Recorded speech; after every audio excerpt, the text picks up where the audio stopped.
President Duterte acknowledged that there were great problems in terms of the flood control projects, pero wala namang nangyari. Yeah. Almost a year ago, during your fourth State of the Nation address, you called out corruption and said, mahiya naman kayo before the members of Congress.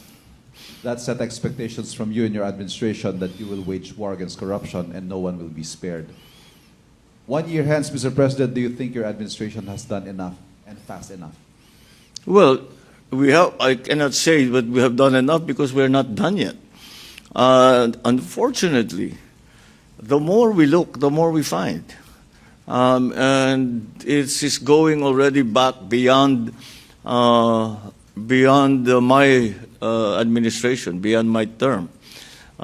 If you remember, I think it was in 2018, already the minority floor leader in the House, Nonoy Andaya, already says that he had uncovered 300 plus billion flood control mess.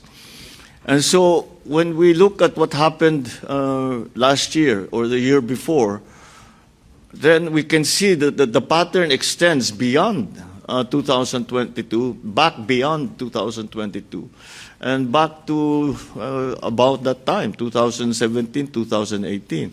And at the time, President Duterte acknowledged that there were great problems in terms of the flood control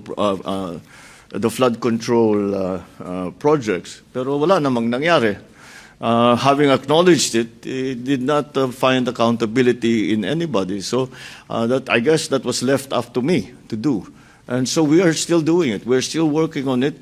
As I said, the more we look, the more we investigate, the more we find. And this is I think, I mean, you're all experienced journalists. You've known this is a deep-seated system of corruption that requires not only structural changes in the way government is run, in the way that the budget is written, but also a change in attitude.